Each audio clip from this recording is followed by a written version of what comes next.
Hello everyone, मेरा नाम तानाजी है। हमने जो रिसर्च ऑफिसर की प्रिपरेशन की सीरीज़ बनाई है उसमें ये सेकंड वीडियो है। ये वीडियो पेपर 1 की प्रिपरेशन के बारे में होगा। जनरल स्टडीज़ का जो पेपर है उसके बारे में। अ, ये वीडियो उन लोगों के लिए है जो टेक्निकल सर्विसेज के लिए प्रिपरेशन करते हैं और जिन्होंने कभी सोशल साइंसेस की ज़्यादा पढ़ाई करी नहीं, पर्टिकुलरली उसके लिए पढ़ाई नहीं की है। उनके लिए ये वीडियो है कि हम इस पेपर के लिए हम ब्रीफ में कैसे पढ़ सकते हैं, कम से कम समय में हम ज़्यादा से ज़्यादा किस तरह से हम सिलेबस कवर कर सकते हैं और हम एक्यूरेसी के साथ किस तरह से ज़्यादा मार्क्स ला सकते हैं, उनके लिए ये वीडियो है। जो लोग सिविल सर्विसेज के लिए ऑलरेडी प्रिपेयर कर रहे हैं उनको शायद मुझसे ज़्यादा इन्फॉर्मेशन होगी, तो मेरा ये दावा नहीं कि ये आप इससे आपको बहुत ज़्यादा फ़ायदा होगा। तो पेपर 1 में जो मेनली सिलेबस है उसमें से सबसे इम्पोर्टेंट टॉपिक है वो है तार्किक यानी बौद्धिक कसौटी। ये इम्पोर्टेंट क्यों है? क्योंकि जो टेक्निकल सर्विस के लिए प्रिपरेशन करते हैं लोग, उनके लिए ये प्रिपरेशन के लिए बहुत इजी होगा। और दूसरा है कि ये थोड़ा हमारे लिए जाना पहचाना सा टॉपिक है, तो उसकी प्रिपरेशन करना भी थोड़ा सा हमारे लिए इजी हो पड़ेगा। तो उसमें उन्होंने इंग्लिश टॉपिक क्या किया है, तार्किक यानी विश्लेषणात्मक क्षमता, निर्णय लेवानी क्षमता तथा समस्याओं उकेल करवानी क्षमता, सामान्य बौद्धिक क्षमता, मूलभूत संख्यात्मक क्षमता, माहितून्य अर्थघटन। बट ये बहुत जनरल टॉपिक दिया है, तो इसके लिए आपको अगर स्पेसिफिकली देखना है कि इसके लिए हम स्पेसिफिकली कहाँ से टॉपिक प्रिपेयर कर सकते हैं, तो प्रीवियस ईयर का जो सिलेबस दिया है तो उस सिलेबस में उन्होंने इन टॉपिक्स को काफ़ी अच्छे से ये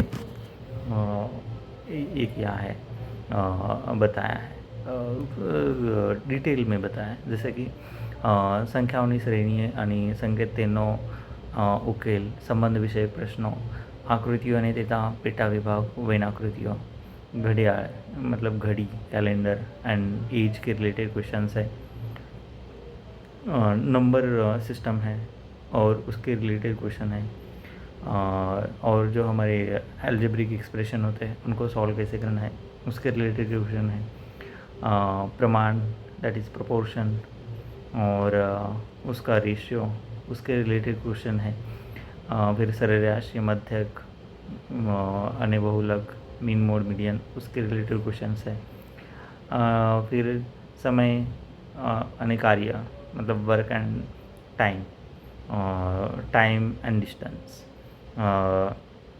स्पीड एंड डिस्टेंस उसके रिलेटेड सके सारे क्वेश्चंस हैं। फिर वेरियस जो ज्योमेट्रिकल डायग्राम्स होगी, भौतिक आकृतियाँ, उनके रिलेटेड क्वेश्चन होंगे, उनका एरिया है या फिर उनके क्षेत्रफल है तो उसके रिलेटेड क्वेश्चन होंगे। फिर बॉडमास का रूल है, माहितीपूर्ण अर्थघटन, माहितीपूर्ण विश्लेषण, माहितीपूर्ण पर्याप्तता संभावना। तो ये सारे जो टॉपिक हैं, इन टॉपिक्स को आप ऑनलाइन जस्ट सर्च करके उस रिगार्डिंग जो आपको प्रॉब्लम्स दिए जा रहे हैं मिल रहे हैं या उनकी रिलेटेड जो हमें ट्रिक्स मिल रही है, आप उनका यूज़ करके भी इन सारे प्रॉब्लम्स को सॉल्व कर ही सकते हो। उसके बाद में हमें थोड़ा और जाना पहचाना सा टॉपिक हो सकता है वो भारतीय राज्य व्यवस्था, बंधारण, सामाजिक न्याय यानी अंतर्राष्ट्रीय संबंधों। तो उसके लिए हम एक ईजीएस्ट वे उसका है कि ये जो टॉपिक इसमें दिए हैं उनको आप ChatGPT पे डाल के वो जो दे रहा है उसको भी पढ़ सकते हैं। पर उसके लिए खास ध्यान रखना है कि सब ये जो है टॉपिक्स है, 6 टॉपिक्स दिए हैं, उनको एक साथ नहीं डालना है। उनको क्या करना है, 1 बाय 1 डालना है और उसको प्रॉम्प्ट देना है कि गिव प्रिपेयर डिटेल्ड नोट्स और एग्ज़ाम के लिए एग्ज़ाम को ध्यान रखते हुए उस तरह से नोट्स बनाएं। दूसरा और एक थोड़ा रिलायबल वे क्या है, ये ChatGPT का वे तो है ही, पर उसके अलावा और एक रिलायबल वे है। वो क्या हो सकता है कि आप सिंपली एक एम लक्ष्मीकांत की बुक है तो उसमें से आप ये वीडियोस के लिए उस बुक्स में से आप ये टॉपिक्स पढ़ो। तो एक तो वो बुक आपको गुजराती में मिल सकती है तो बेटर है। अगर नहीं मिलती है तो उसके लिए क्या ट्रिक करनी है, हमारा एक गूगल ट्रांसलेटर होता है तो उस ट्रांसलेटर का यूज़ करना है हमें। जस्ट हमें उसको फ़ोन के आगे रखें और हम देखें कि अच्छा इसमें ये इस चीज़ को गुजराती में ये बोलते हैं, हमें तो सिर्फ टर्मिनोलॉजीज देखनी है, तो हम उस तरह से भी इसके लिए प्रिपेयर कर सकते हैं। फिर ये सारे टॉपिक उसमें कवर हो ही जाएंगे।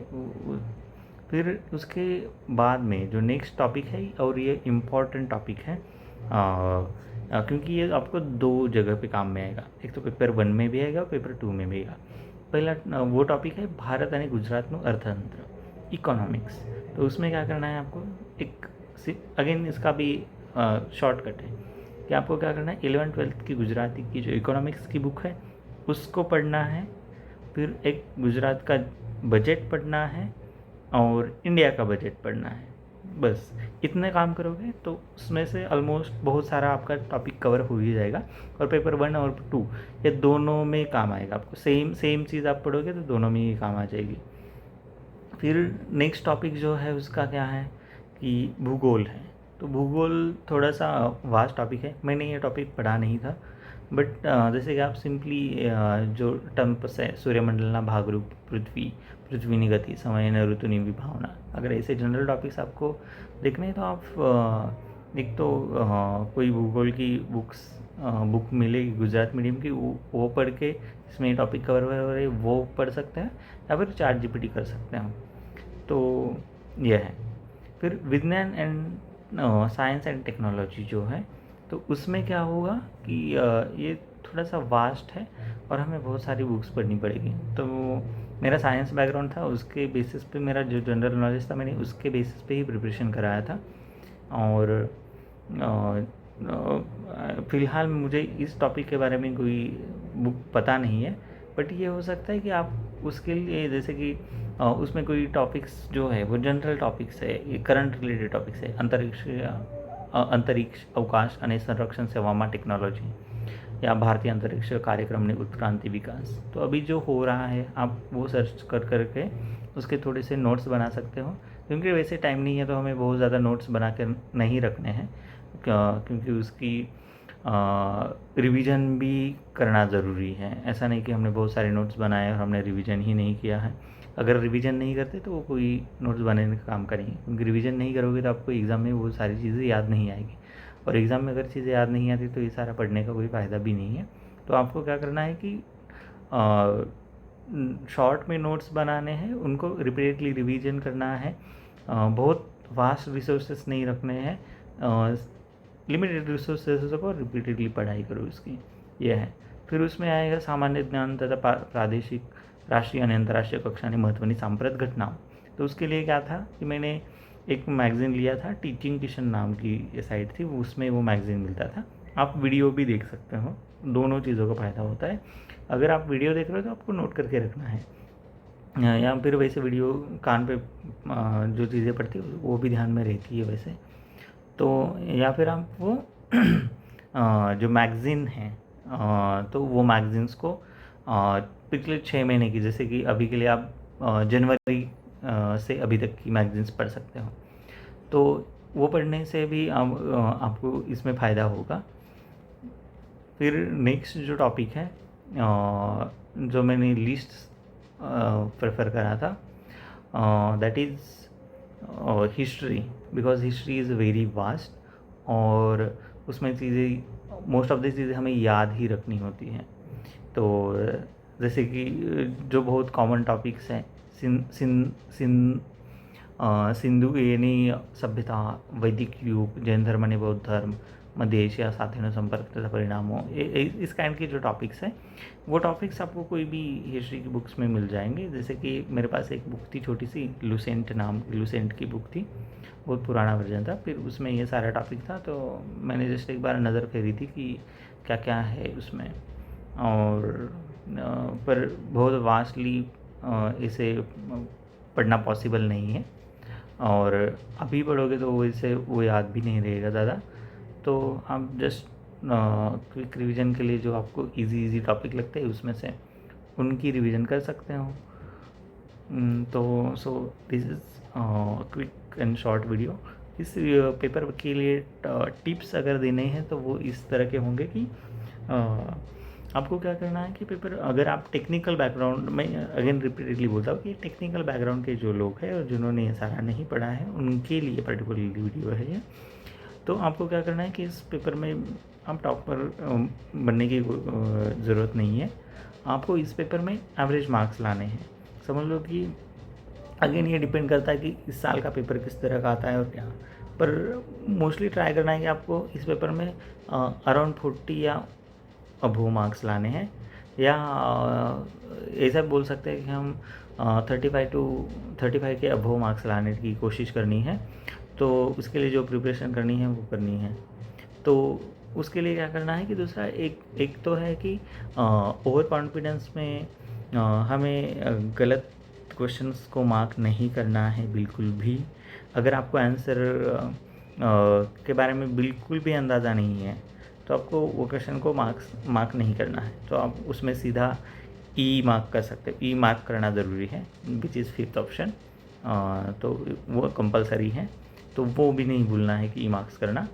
और दूसरा कि पहले तो वो क्वेश्चन आप, क्योंकि इस क्वेश्चन ये जो पेपर है उसमें टाइम का बहुत इम्पोर्टेंट रोल है, क्योंकि टाइम 60 मिनट्स का है और उसमें आपको 100 क्वेश्चंस देखने हैं। तो कोई भी क्वेश्चन पे आपको बहुत ज़्यादा टाइम ज़ाया नहीं करना है। और दूसरा है कि आपको जो बौद्धिक गणित, तार्किक कसौटी और उसमें जो क्वांटिटेटिव एप्टीट्यूड के क्वेश्चंस आते हैं या रिलायबिलिटी के क्वेश्चन आते हैं, तो उसमें रीजनिंग के क्वेश्चन आते हैं, तो उनको आपको रिपीटेडली सॉल्व करना है, उसकी प्रैक्टिस करनी है। तो उससे क्या होगा कि आप एग्ज़ाम में वो क्वेश्चन क्विकली कर पाओगे।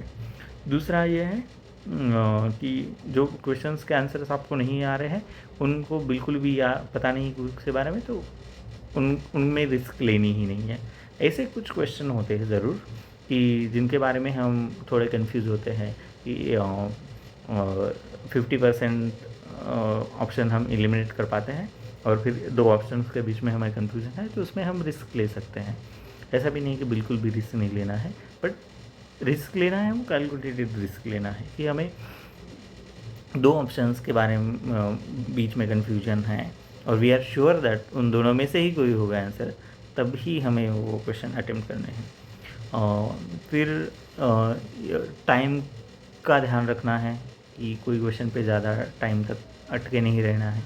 क्विकली अगर क्वेश्चन आ रहा है तो सॉल्व करना है, नहीं आ रहा है तो उसको स्किप करना है और ई मार्क करना है उसमें ये। So that is it for this video. Next video जो होगा पेपर 2 के लिए, जो सब्जेक्ट का पेपर है उसके लिए मैं डिटेल्ड वीडियो बनाऊंगा। हर एक रिसोर्सेज को मैं, हर एक टॉपिक के रिसोर्सेज को लिस्ट आउट करूंगा और उनको कहाँ से पढ़ना है और उसके लिए क्या प्रिपरेशन करनी है, वो वीडियो मैं जल्द ही अपलोड करूंगा। तब तक के लिए bye bye and all the best for preparation.